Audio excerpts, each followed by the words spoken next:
সুপ্রিয় দর্শকবৃন্দ, ২য় খবরটি আমি শেয়ার করতে চাইবো। আজকের এই যে আমাদের প্রধান উপদেষ্টা দেশীয় এবং আন্তর্জাতিক সংবাদ কর্মীদেরকে নিয়ে এই আয়নাঘর পরিদর্শন শেষে আমরা যেটি দেখতে পারলাম জাতিসংঘের কর্তৃক যে সমস্ত রিপোর্ট প্রকাশিত হয়েছে সেটির বিষয়ে আসলে আওয়ামী লীগের যে অপরাধের দলিলাদি আরো শক্তভাবে প্রমাণিত হয়ে গেল।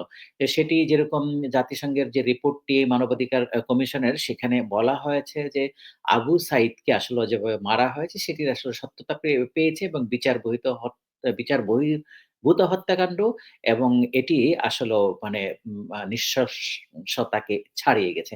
চলুন আমি খবরটি পড়ি, পরে তারপরে বলি যে এটি আসলেও আওয়ামী লীগকে কি শঙ্কার মধ্যে ফেলবে। কারণ আওয়ামী লীগের ভবিষ্যৎ নিয়ে অনেক শঙ্কা রয়েছে এবং এই যে আন্তর্জাতিকভাবে তাদের অপরাধের যে স্বীকৃতি যেটি আসলে প্রমাণিত হচ্ছে জাতিসংঘের কর্তৃক, এটি আসলে আন্তর্জাতিক আদালত এবং দেশীয় যে আদালতটি আছে আমাদের এই যে অপরাধ ট্রাইব্যুনাল হয়েছে সেখানে কিন্তু শক্ত ভূমিকা নিবে এবং আন্তর্জাতিকভাবেও কিন্তু আওয়ামী লীগকে দুর্বল করে দেবে। চলুন এই রিপোর্টটি একটু পড়ি, এটাতে কি আছে?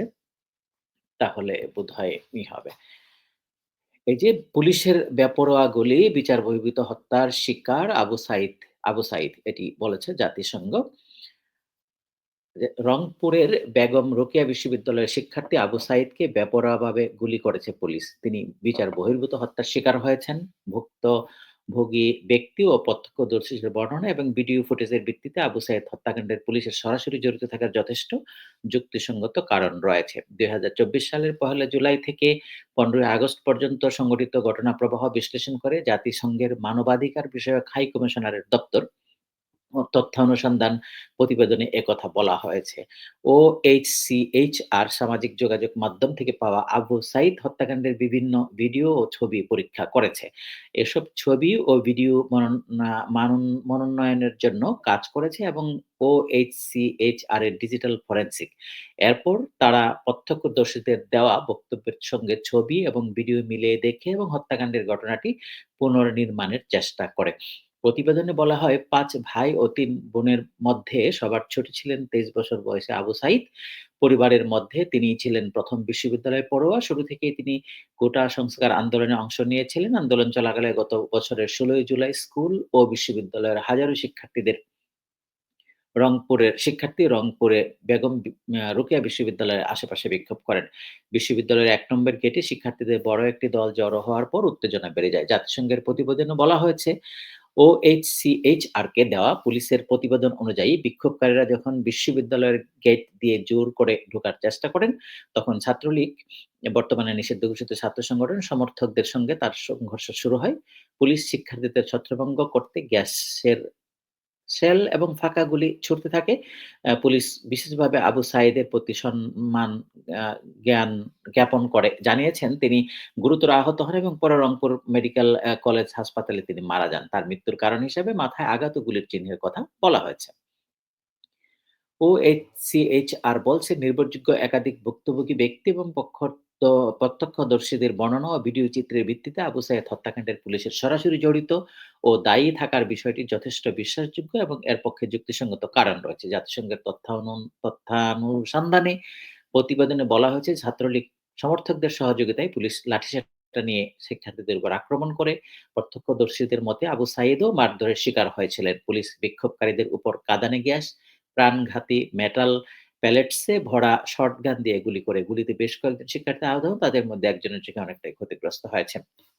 এই যে এই খবরটি আমরা দেখলাম এবং এই রিপোর্টে বলা হয়েছে কিন্তু এই ওএইচসিএআর এর যে রিপোর্টটি, সেই রিপোর্টে বলা হয়েছে যে হাসিনা এবং পুলিশের ঊর্ধ্বতন কর্মকর্তাদেরকে সরাসরি নির্দেশ দিয়েছেন তাদেরকে গুলি করার জন্য।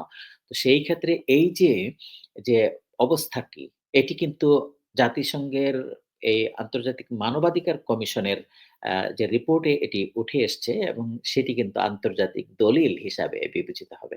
সেই দলিলটির আ অত্যন্ত শক্তিশালী এবং সেটি কিন্তু আওয়ামী লীগের বিরুদ্ধে যাবে। আওয়ামী লীগ যে সমস্ত তথ্য প্রমাণ দিয়ে তারা হয়তো বলার চেষ্টা করবে বা করার চেষ্টা করেছে যে তারা অপরাধী নয়।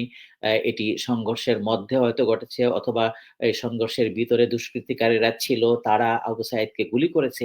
সেই প্রমাণটি কিন্তু আর তারা করতে পারবে না। এবং এই আ আম কমিশনের যে রিপোর্টটি জাতিসংঘের সেটি কিন্তু আমলে নিবে। সেটি দেশীয় আদালত এবং আন্তর্জাতিকভাবেও যদি এই সমস্ত বিচারে আন্তর্জাতিক আদালতে যাওয়া হয় গণহত্যার জন্য, জেনোসাইড এর জন্য, সেই ক্ষেত্রে কিন্তু আওয়ামী লীগের ভবিষ্যৎ আসলেই খারাপ। এবং আজকে তো আপনারা দেখছেন যে আওয়ামী লীগকে নিষিদ্ধের করার জন্য এই বৈষম্য বিরোধী ছাত্ররা অলরেডি কিন্তু প্রোগ্রাম বা কর্মসূচি ঘোষণা করেছে। আমি জানি না কি হবে, এটি কোন দিকে যাবে, কিন্তু দেশে সমস্ত কিছু মিলে যে এদিকে যাচ্ছে, যেরকম আজকে প্রধান উপদেষ্টার এই আয়নাঘর পরিদর্শন, তারপরে দেশি বিদেশি সাংবাদিকদেরকে ব্রিফিং, তার সাথে, সাথে আবার এই যে জাতিসংঘের মানবাধিকার কমিশন থেকে রিপোর্ট প্রকাশিত হওয়া, তার সাথে রিলেট করতে পারে আমরা যে বৈষম্য বিরোধী ছাত্র আন্দোলনের এই আওয়ামী লীগকে নিষিদ্ধ করার কর্মসূচি ঘোষণা, সকস সকল কিছু হয়তো আসলে আওয়ামী লীগকে নিষিদ্ধের দিকে যেতে পারে। এবং সবচেয়ে বড় কথা আমরা যেটা বলছি যে আগামী দিনেও আওয়ামী লীগের রাজনৈতিক ভবিষ্যৎ হয়তো একটা নড়বড়ে অবস্থানে থাকতে পারে। কারণ যে অবস্থাটি এর মধ্য দিয়ে আওয়ামী লীগের একটা সুযোগ এখন পর্যন্ত ছিল যে আওয়ামী লীগ এই বিপ্লবের পরে তারা কিন্তু গত ৬ মাসের মধ্যে কোন ধরনের উপলব্ধিতে বাংলাদেশের সিচুয়েশনটিকে নেয়নি এবং তারা নিজেকে কখনো এই বিষয়টার সাথে একাত্ম করার চেষ্টা করেনি বা ক্ষমা প্রার্থনা, অনুতপ্ত হওয়ার বিষয় থাকে জাতির কাছে, যে বিষয়গুলো যেভাবেই হোক ঘটেছে। তারপরে তারা বাংলাদেশের এই বিষয়গুলোর জন্য দুঃখ প্রকাশ করে। সেটি কিন্তু আওয়ামী লীগের নেতৃত্বের মধ্যে থেকে আসেনি এবং বিগত সরকারের যে সমস্ত আ উম স টিম ছিল সেই টিমের পক্ষ থেকে আসেনি। তারা আসলে ভারতে থেকে বিভিন্নভাবে বাংলাদেশকে এই একটা ভিন্ন রকম ন্যারেটিভ দেওয়ার চেষ্টা করছে এবং সাথে, সাথে বাংলাদেশকে অস্থিতিশীল করার চেষ্টা করছে। ওরকম একটি অবস্থানে আমরা তো দেখলাম সম্প্রতি কয়েকদিন আগে যেটি ঘটলো বাংলাদেশের এই যে মব, সেটাকে বলা হচ্ছে যে ৩২ নাম্বার থেকে আওয়ামী লীগের হাই প্রোফাইল যে সমস্ত নেতাকর্মীদের ছিল তাদের বাড়িঘর গুড়িয়ে দেওয়া হয়েছে এবং এরই অবস্থাতে আওয়ামী লীগকে নিষিদ্ধ করার ব্যাপারে কিন্তু জোরালো প্রতিবাদ কিংবা জোরালো বা আবেদনটি উঠছে এবং সর্বশেষে বিএনপিও কিন্তু বলেছে যে আওয়ামী লীগকে নিষিদ্ধ করতে তাদের কোনো আপত্তি থাকবে না। সেই কারণে হয়তো আওয়ামী লীগ নিষিদ্ধের দিকে যাবে কিনা আমরা এখনো পর্যন্ত সেটি বলতে পারি না। তবে হয়তো নিষিদ্ধের দিকে যেতে পারে। আর আওয়ামী লীগ যদি নিষিদ্ধের দিকে যায় আন্তর্জাতিক সাপোর্টও কিন্তু খুব বেশি একটা পাবে না। যদিও আমরা দেখছি জাতিসংঘের পক্ষ থেকে আজকেই বলা হয়েছে যে কোনো রাজনৈতিক দলকে নিষিদ্ধের দিকে না যাওয়ার জন্য সরকারকে কিন্তু একটি বার্তা দেওয়া হয়েছে। কিন্তু আওয়ামী লীগের যে অপরাধ, সেই অপরাধের যে বিচার, সেই বিচারের মুখোমুখি যদি আওয়ামী লীগ হতে হয়, তাহলে আওয়ামী লীগের অস্তিত্ব এমনিতেই কিন্তু হুমকির মুখে পড়বে এবং সেটি আগামীর বাংলাদেশের রাজনীতিতে তাদের অবস্থান আসলেও খুবই নাজুক হবে। আমি জানি না সেটি কিভাবে সম্ভব হবে। আওয়ামী লীগ হয়তো সেই বিষয়গুলো চিন্তা করবে, কিভাবে তারা মোকাবেলা করবে। তাদের টিম কাজ করছে দেশের ভিতরে গোপনে এবং ভারতে থেকেও একটি টিম কাজ করছে। আমরা পত্র-পত্রিকায় রিপোর্ট দেখছি। পাশাপাশি আমেরিকা, ব্রিটেনে বিভিন্ন জায়গায় তাদের লোকজন কাজ করছে। কিন্তু আমরা সব জায়গায় দেখতে পাচ্ছি তারা আসলেও খুব বেশি একটা সুবিধা করতে পারছে না। সব জায়গায় তারা সংকটে রয়েছে। আর ওরকম একটি অবস্থানে আজকে জাতিসংঘের মধ্য থেকে যে ধরনের স্বীকৃতি আমরা বলব, এই যে অপরাধের, তারা যে অপরাধে অপরাধী সেটির স্বীকৃতি কিন্তু জাতিসংঘের মধ্য থেকেও আসলো এবং সেটি বাংলাদেশের মানুষের খুশি হওয়ার চেয়ে যে বার্তাটা বাংলাদেশের মানুষের কাছে থাকবে বা বাংলাদেশ মানুষ নিতে চাইবে, যেন আগামীতে যারাই এই ধরনের অপরাধে অপরাধী হোক তাদেরকে কিন্তু এইরকম বিচারের সম্মুখীন হতে হবে এবং সেটি দেশের জন্য কোনোভাবেই কল্যাণকর নয়। ধন্যবাদ। আপনারা এই খবরটি শুনলেন। আপনাদের মতামত জানাতে পারেন।